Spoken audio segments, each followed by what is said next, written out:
Ready? Yep. Let's show them the surprise. Set me up, Trixie. Okay. Bum. Bum. Bum bum bum. Dun, dun, dun, dun, dun.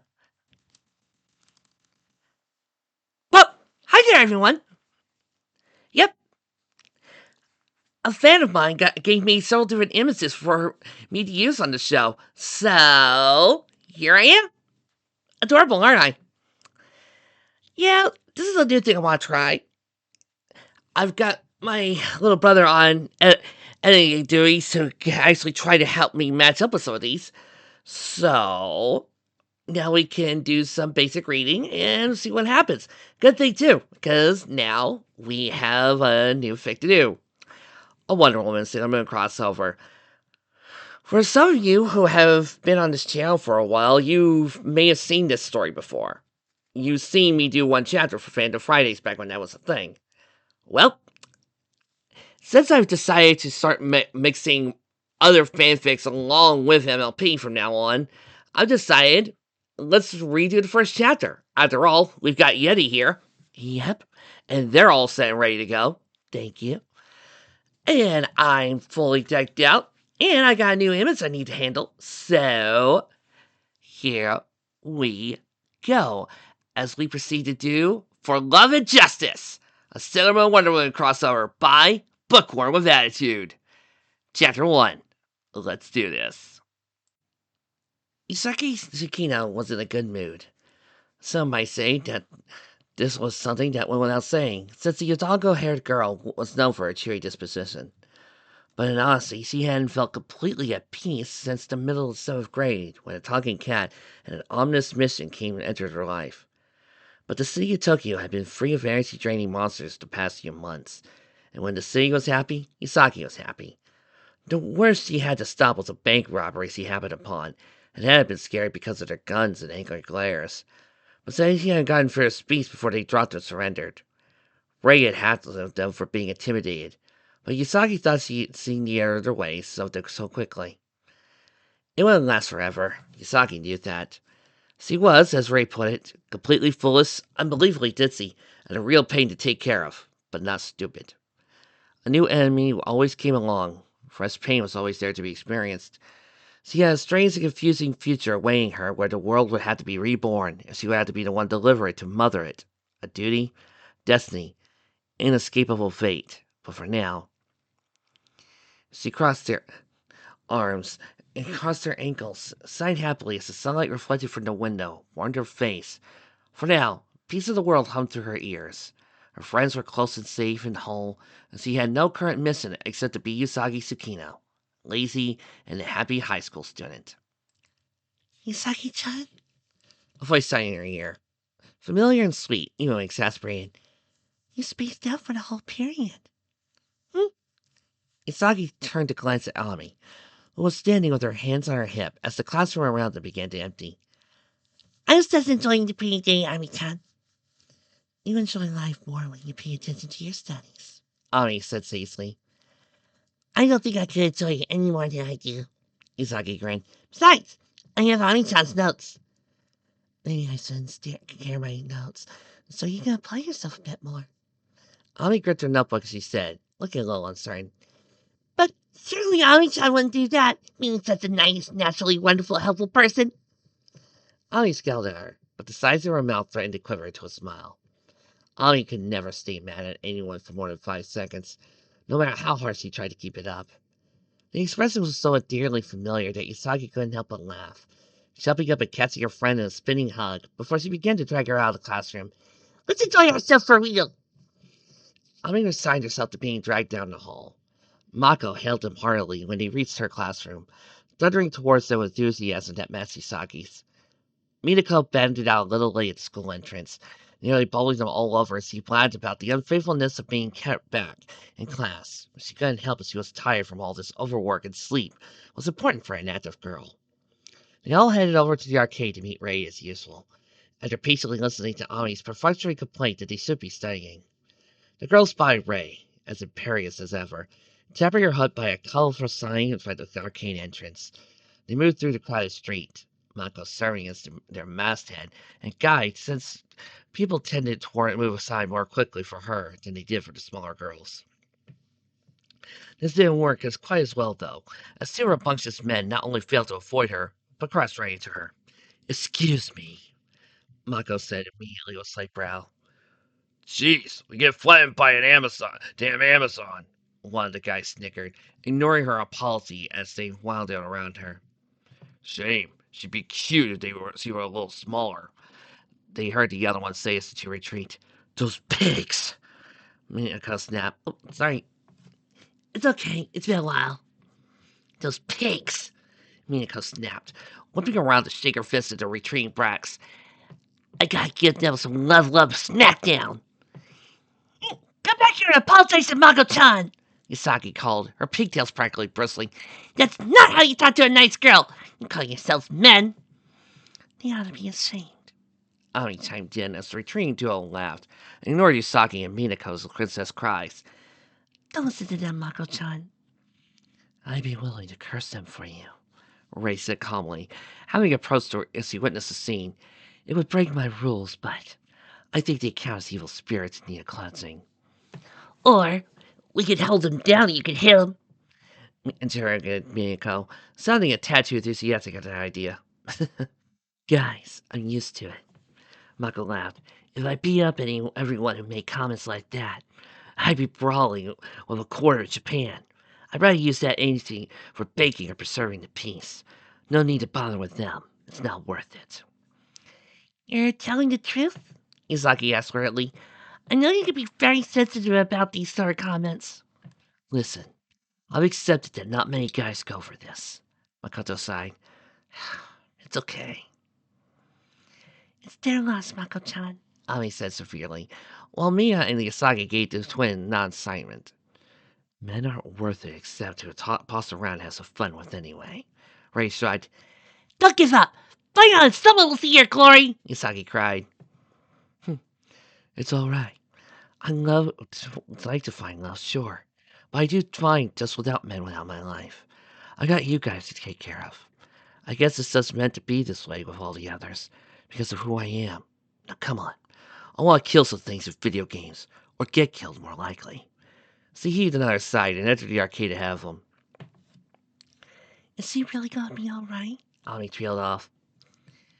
"Take care of us? What is he, our mother?" Mina asked. "You know, Makoto, if those punks threaten any of us or try to pick a fight, she'll throw them into a wall, but she'll let herself be insulted. Well, let's get her to have some fun and forget all this." Isaki interrupted Ray, grabbing Mina's hand and dragging her to the arcade. "Everything will be fine. You'll see." Ami made to follow the other two, but Ray tugged on her sleeve. "Ray-chan?" Ray pulled Ami conspiratorially to the side. "I'm worried about Yasagi lately." "I agree, she needs to study more, but you know how she is. So pull it together at the last minute so she can move up with her friends." "Not that." Ray rolled her eyes. "I mean, I think she's still a bit shaking after everything that's happened." "Like Axia?" Ami asked. She got a curt nod in response. She glanced through the window at her friend, who was pounding away at the game machine. "She seems like her usual self." "Normally that would be enough, except she's recently proven she'll cover her troubles with a smile and keep things from us." Ray snapped, putting her hands on her hips and miffed at the very thought. "Ah, she didn't tell us when she thought Momo-chan had abandoned her, that's true," Ami said thoughtfully. "But, I mean, there was zero thing before. We're all okay now, after all." "She did take a while to recover the last time this sort of thing happened, though," Ray reminded Ami. "She nearly lost her powers for good. It was very dramatic about us not pushing ourselves. This time's a bit different. There's the whole issue with Mama-chan being gone so long.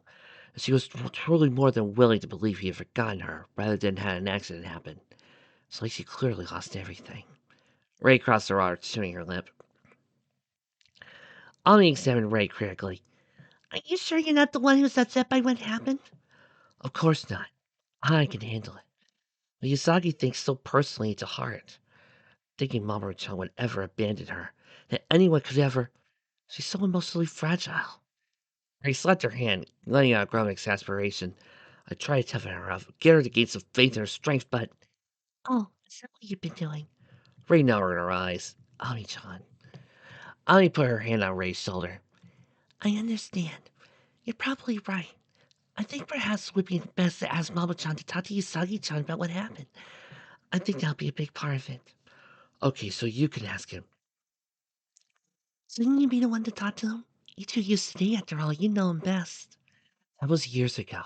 He basically ignored me while I followed him around. See, you know him well, Ami said, turning away with a smile. You're the one who talks about math and things with him. Our relationship is academic. If we're discussing matters at heart, it should be you. Usagi said he flirted with you once. Clearly you're very close. Ray stalked Ami into the shop. This is the same Usagi-chan who thinks he flirts with his daughter from the future, correct? Yes, well. Ray-chan, don't be so concerned. Mama-chan is the easily intimidated type. You'll steamroll right over him. What is that supposed to... Good luck anyway. I think I'm going to top the high score today. Ami-chan! Ray knocked on Mamoru's door, cursing to herself. Trying to outsmart Ami was a futile effort after all. She should have picked Mako or Minako to confide in. Mamoru opened the door, looking taken aback to see Ray standing there alone. I need to speak to you about Usagi, she said abruptly before he could speak. Come on in. Ray sat down on Mamoru's couch, rejecting his offers of refreshment. She smoothed her skirt nervously as he sat down opposite of her, looking curious. It was pretty awkward, though, being one of Usagi's best friends meant seeing Mamoru pretty much nearly every day. It was always in group scenes. The last time she had been alone with him was... that time she accidentally seen him naked. Okay, never mind. Best to just spit out. I'm concerned about Usagi, she said in a rush. Did she eat an entire ice cream cone in half a minute again? Because I told her that was... No! Well, yes, actually, but I wasn't supposed to tell you. I mean, I'm concerned about her emotional state after everything. After everything? Ray gritted her teeth. 2 minutes in, he was already trying her patience. But she couldn't smack him on the head. He wasn't Usagi. After you being murdered and the universe being nearly destroyed, do you remember that? She snapped. Mamoru blinked at her, taking and looking aback. Honestly, what was with everyone? But Yusako seems fine, and I'm fine. The universe is fine, Mamoru said slowly, as he was going through a checklist. I know it was very hard for her, but she's, you know. He shrugged, as a defiled description. Right. Ray kneaded her forehead. Look, I don't want to talk to you alone about this any more than you want me here. The fact is, you're completely clueless at what went on while you were gone. She pointed at him in almost an accusatory fashion. You need to get your facts straight. A lot happened. Mamoru looked at her quizzically. Does this have anything to do with that Kosei person? Ray was thrown for a second. What? Are you saying that when I was gone, they or something... Mamoru was now focusing on his knees, his face flushed. I mean, I trust Yusako. So, I was sure nothing had happened. It's just that I could tell Seiya was after her, right? Oh, Ray stumbled. Was that what he was worried about? I guess you could say yes. Seiya was pursuing her pretty hard, but honestly, I think Usagi barely noticed, or didn't even really give it much thought. I was completely focused on loving you. Ray took a deep breath. That was the perfect opening. I think that was part of the problem, though. Seiya did once say something about how she didn't think Usagi should be with someone who made her so sad. Sad? Mamoru squinted at her. When you didn't write back to her, it was terrible for Usagi. She thought you'd forgotten about her. Mamoru repeated, as if he'd never heard the word before. So it was hard to be mad at someone so clueless. And again, never stopped Ray with Usagi. She was truly dealing with a perfect couple here. Except there was a couple of idiots. Ray sighed and shrugged helplessly, rolling her eyes to the ceiling. I think a part of it was you wanted to believe rather than think something really often happened to you. You know, like what had actually happened. And that's why she kept it from us. You weren't writing back as well. But the part I want you to know about is how easily she was able to make herself believe you've forgotten about her. She met his eyes again, leaning forward. Well, I don't know how she could even think I'd ever do something like that, Mamoru mumbled, his eyes creased in confusion. Yeah, Because it's not like you've ever gone out of your way to convince her you could hurt her or forget about her. The sharp response came out before she could stop it. There had been a couple of times during that period, Ray had barely restrained herself from breaking into Mamoru's place, slapping him silly, and it looked a little at that protective resentment that unknowingly remained. It hit Mamoru full force, and his whole face turned beet red. Ray felt herself flush a little too as she stammered. That, that wasn't. Look, I'm not here to yell at you or blame you for anything. It's all your business. I know you've been through a lot too, but my business is protecting Yusaki, and I could tell she's. It has been really so hard on her. It all came really close to breaking her in however she acts. I don't think she's completely over it, and I can't let anything happen to her. I can't. So, as much as I don't want to interfere with your private matters, believe me, I don't.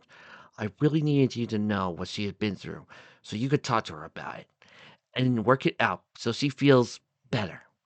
She went through so much by herself. She's not going to want to upset you with what she felt. But I'm not ever going to let her be alone again. She finished her speech in a stumbling stream of words, focusing hard on the wall above Mamoru's head so she didn't have to look at his reaction. She took a deep breath at the end of this confession and jumped from the couch, balling the sides of her skirt up in her fists. She gave Mamoru a jerky bow. I apologize for intruding and thank you for your time. I'll go now. Please talk to Yuzaki. She turned to the door, still not really looking at Mamoru. She almost managed to make it out of the room before he strained his voice to her. It's just, Saku's been so open about everything. She turned to see Mamoru stood up, and looked pleadingly rather than angry. The tension in her shoulders loosened slightly. Hard to believe a girl like that can hide anything. When we learned the hard way, she'll hide her hurt so as not to bother others. I think some of us know what that's like. She gave him half a smile, and he gave a slow nod in response. You really look out for her and everything, don't you? Well, it's not like she could look out after herself after all, Ray snorted. This did make his mouth tilt upwards a little. And yet you two are always arguing. Ray put her hands on her hips. I think you know as well as I do that this is too much fun to tease her. I can't argue with that. Mamoru held the door open for Ray. After the appropriate formal goodbye, she departed. As soon as she was out of earshot, she heaved a huge sigh and stopped to get her bearings, balancing herself with a hand on the wall. At least it was over now. She didn't like discussing feelings and all that any more than Mamoru did. After all, she had a job to do. Just like Misaki and Seiya, she had to be the magical fortune teller, getting these idiots to understand. What was the world coming to? Suddenly a chill ran down Ray's spine. She whipped around, half expecting to see a monster standing in the apartment hallway. Something was coming. This was the chill of a coming battle, a premonition that she had gotten intimately familiar with as a sailor senshi. Oh no, she muttered, clutching at her face. Please, now, we really don't need this right now. Please, just let us leave in peace for a little longer. She knew nobody was going to listen. Please, stop touching us. The woman looked up at Diana, her eyes wet and unfocused. Her stomach was bleeding where she had taken the knife to it, though fortunately none of the wounds looked particularly deep. You, the woman muttered, looking down into Wonder Woman's blue eyes and down to the wrist Diana had caught fast. Then, quicker than anyone thought possible, the woman flipped the shard of the knife she held and plunged into Diana's hand that held her wrist. You did this to me! Wonder Woman didn't even flinch, but carefully prized the woman's fingers apart until she was forced to drop the knife. As soon as she did, the Amazon's wound healed instantly. I'm going to restrain you for now, Diana informed her calmly, taking out her lasso. You want to act. The woman didn't look at her as she gently wound the golden rope around. Instead, continued to rant at the air as she shook with a messy, choking sob. You! All these years you pretended to know me! Some stupid promised white lady telling me women could be free, that I could be like her, because I wasn't good enough, like you could understand us. But I see through you now. You're just another tool for them, trying to keep the rest of us down so you can be on top. You're the worst of them. The worst! Her voice reaches in fever pitch now. I'm gonna kill myself to let you hurt me with your lies! Diana's voice betrayed a hint of tiredness as she responded. I'm very sorry if I made you feel that way. I never intended to hurt anyone, and I never told anyone they had to be like me. My only goal has been to help. You should not hurt yourself because you feel hurt by me. You are too valuable for that. As she finished winding the lasso, she trailed off from the calm, well-worn speech, and her face briefly seemed to collapse in on itself. She slammed her hand down on the ground, glaring at the golden wound rope. Her teeth gritted. Why is it looking? It's not working because we speak the truth. A voice spoke from the darkest corner of her mind. Diana whipped to see a woman standing, her black hair in a messy bun, her clothes torn and bloody, her smile vacant as her eyes burned with hatred. She held a silver box. Yes. The women of this world would be better off without you in it. Please, don't touch yourself. Diana began, tense as if to act if the woman showed any sign of wanting to self-harm. Oh, don't worry. I'm a bit more practical than her, the woman responded. She dropped the silver box. Hurting you is more important. Box exploded into a dark shape with red eyes and looming claws that bore down Diana immediately. Diana could not get a better view what sort of monster was pinning her down as she desperately warded off his gnashing teeth with cross bracers. As she could hear the woman's voice as she fought for her life. It's a little something we developed in my lab to use against supervillains. I say you qualify. Diana jerked her bracer upward so the hard beast had to let go, lest it risk breaking its jaw. She rolled out from under it. The thing appeared to be really all blackness and red eyes. Aside from lethal claws and claw, it's completely made from some intangible shadow-like substance, and emanated a force that pinned her down. But any concern about the creature attacking her vanished when she saw the woman who had released it now had a gun to her own head. Of course, now that it's out of the way, I could do this, she said. You make me hate myself so much after all. No! Diana lunged forward towards the woman as fast as Hermes could take her, as she was suddenly once more smothered in awful darkness. Creature's claws raking her neck. She could not see the woman any more, but she heard the shot ring out quickly. She screamed for the life she hadn't been able to save, as hot breath and fangs forced her to the pavement. Ada whirled around at the telltale sound of her friend fluttering in from the sky, whipping into the room through the window. Diana! Sorry to invade your apartment, but why are you, covered in blood? Ada cut herself off, noticing the superhero was dripping unpleasantly as she touched down. When am I not covered in blood these days? Diana sighed, running her fingers through her hair despite her soaked hands. Her eyes focused. Ooh, whoa! That sounded pretty grim and undiana-ish. I just sat down on the couch. What's up? You can tell me while you wash up. I apologize. It's been very hectic these past few weeks. I was merely a hot one fight. Don't worry yourself. I could tell you have something to share with me. She looked at Editor eagerly, then frowned when her friend continued to scrutinize. Really? I'm done.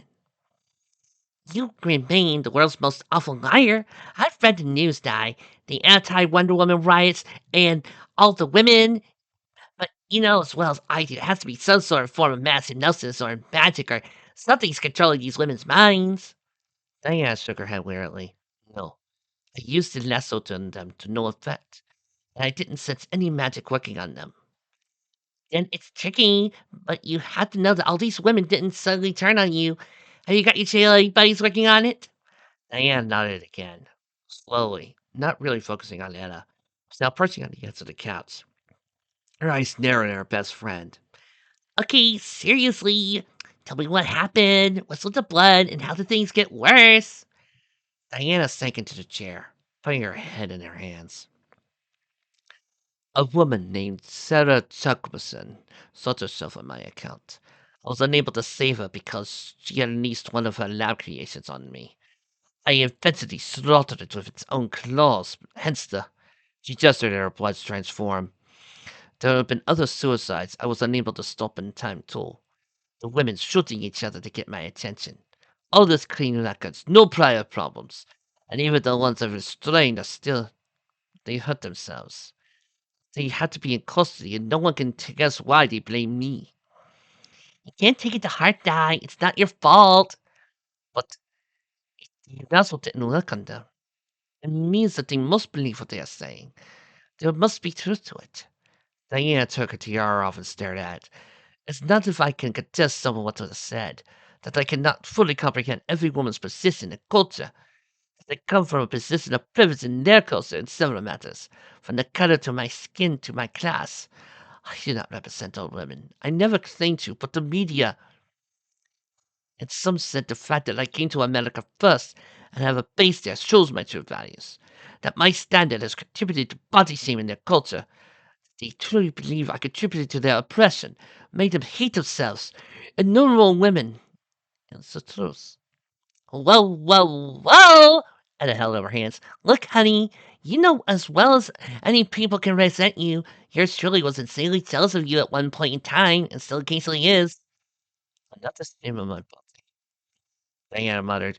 I don't want to be another tool for patriarchs. Diana, all that matters is that I know you're a good person. You're really trying your best for women, for equality, for everyone. People have resentment. That's what makes them human. Like your little sulk fest here makes you human.